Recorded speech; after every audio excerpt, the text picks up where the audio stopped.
Ladies and gentlemen, Harry Mike here. Today I want to give my E3 2013 predictions for next week, because it's E3 next week and it's going to hopefully be awesome with games and fun stuff, and hopefully people are still excited to play games like me.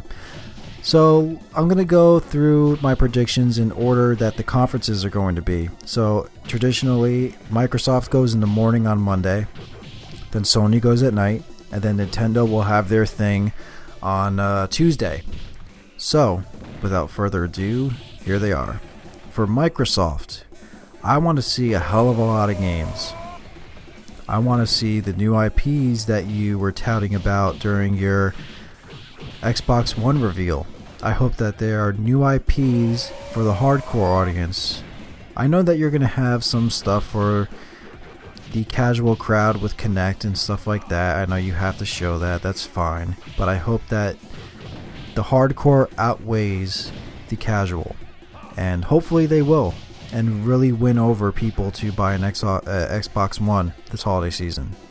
Also, I want them to justify why I still have to pay for Xbox Live. With the consoles going forward, and even now, the online is pretty much on par with Xbox, especially with a lot of people adopting PCs now. I really need them to come forward and say, this is why you pay for Xbox Live, this is why this is the best platform to game on, and they can't bring PC into the equation because nothing can be better than PC in terms of online connectivity and everything that you could do with that. But give me a reason to keep paying for it, because I really don't feel like paying to play online anymore. It's just not worth it. Moving on, one of the new IPs that I hope they have a gameplay demo of is Titanfall, the new game from Respawn Entertainment that was leaked in a Game Informer cover that was leaked online, I believe on NeoGAF this morning. It's confirmed to be coming to the Xbox 360, Xbox One, and PC. So I'm really interested to see something from that, and hopefully they show a gameplay demo and show the online and everything. That'd be really cool. Microsoft also needs to have concrete answers for the always online and used games. I don't really care about used games that much because I usually just wait until games are super cheap to buy them anyway, but I think that used games are very important for certain people that take advantage of the used games and trade them in for credit for newer games. They should be able to still do that. For always online, I understand that you could play your games offline, but after 24 hours you need to connect to the internet. Now that may be troublesome to some people, especially me, because I love Halo, and if I feel like getting an Xbox One and I can't play Halo Legendary solo, I'm going to be upset. Last year, Superstorm Sandy hit, and I live in New Jersey, so we got hit pretty hard. And I was without power for 4 days. When the power came back on, I was without cable, internet, and phone for 3 to 4 more days after that. If I am going to be punished for something that is beyond my control and not able to play any of my games that I have purchased legally, I will not be buying your console until it's super cheap. I'll probably still buy it when all the games I want to play are out, but man, that's a huge bummer. But at least maybe the hardcore people will have their PS4, and the PS4 will require you to always be online for certain games, and I hope that's really what happens. Rare's comeback. Rare is going to hopefully show a awesome return to either Banjo-Kazooie in a platformer, maybe Killer Instinct, maybe even bring back Battletoads. Have a 2D Battletoads, that'd be pretty awesome. Then for Microsoft's franchises that are already existing, I just want to see something from Halo 5. A trailer would be fine. I really don't care about any other franchise from Microsoft, so give me a trailer for Halo 5, I'll be happy. Oh, I also want to see the console release date and price. They need to have that too. Maybe they save that for the end. Maybe it comes out much sooner than PS4 to give them an edge. That'd be really cool. But moving on to Sony. For Sony's conference, I want them to focus on the PlayStation 3 for maybe 10 minutes. Remind people that The Last of Us is coming out on that Friday, and people should probably go get it because it's going to be awesome. They're probably going to have to talk about the Vita. Then, finally, since February, people will finally be able to see the PS4 reveal. They're going to show the console, they're going to show all the detailed tech information, and they hopefully show new IPs. You know, don't show Killzone again. We already saw Killzone. I'd rather see something new and fresh and have extensive demos for those new games. I'm especially looking forward to the Destiny gameplay demo, which is a huge blow to Microsoft in terms of, hey, you know, we're a multi-platform game now, but we're probably going to mainly go over to Sony because they'll probably treat us better. That's the kind of vibe that I'm getting from Bungie. And I love Bungie. I hope Destiny turns out awesome. Either way, whatever platform it comes out for, everybody should probably just buy it if they love Bungie.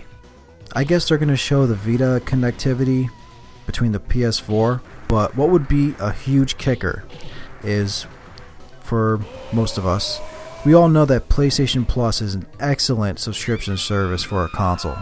Getting free games every week or every month? That's pretty awesome. And if they're able to expand that and offer maybe people who are part of PlayStation Plus, if they buy indie games on the PS4, they work with PS Vita. You could take those games on the go. It's got cloud save, so you could pick up where you left off wherever you are. And that would be a huge bullet point and maybe even increase the sales of the Vita. They really need to start selling Vitas because that system is in trouble.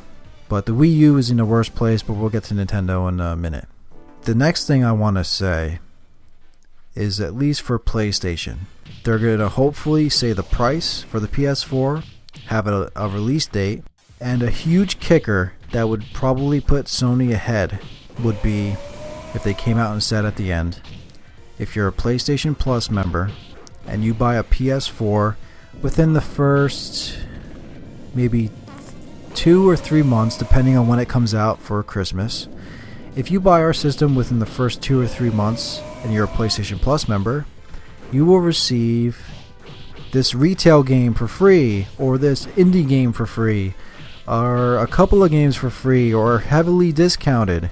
That would be super awesome. Give people a reason to go digital, give people a reason to buy your console instead of the other, and give people the reason why PlayStation Plus, which should be the only subscription service that you pay for on a console if you're a hardcore gamer, because you get tremendous value over time, and I don't understand why anybody could say anything bad about it, because I haven't heard anybody say anything. Moving on to Nintendo. Nintendo. You got some splaining to do. As far as 3DS goes, the 3DS is in a really good place. I hope that they say a release date for A Link to the Past 2. That's really the only thing I'm interested in for 3DS. Nothing else. Their main focus for their Nintendo Direct, or whatever they decide to do, needs to be on the Wii U. Why should I buy a Wii U? Because from what I see, there are no games I want to play on the Wii U. Or at least none that justify a full system purchase. Show me, and everybody else who decides to wake up early and watch, is a new 3D Mario game. Maybe it's Mario Galaxy 3, maybe it's Sunshine 2, maybe it's a brand new Mario game. Show us a gameplay demo of that and maybe give us a release date. I know that they're going to show a trailer for the new Smash Brothers, but man, that game should really be coming out now. I hope it doesn't come out next holiday. I hope it comes out maybe next spring, if they can.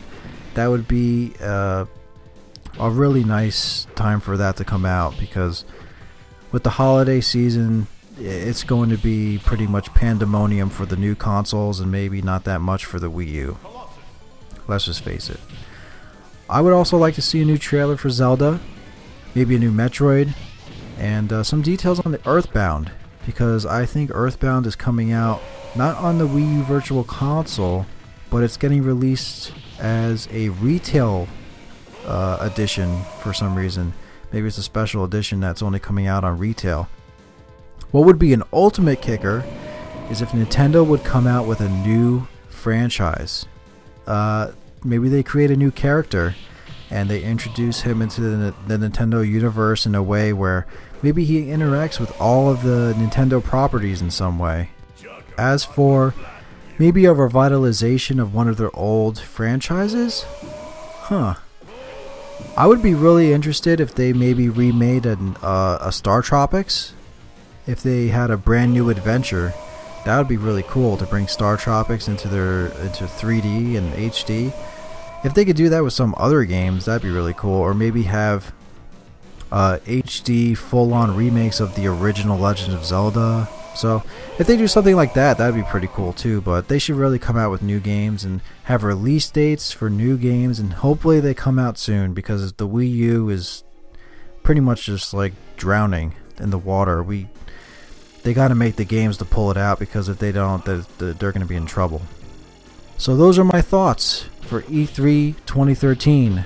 I hope you guys watch next week. It starts Monday. I'm going to be watching, and hopefully we get something that is just super awesome across the board from every from the big three, from everybody. I hope that they just wow us with everything that they have to show this year. And then it'll be an awesome time to be a console gamer.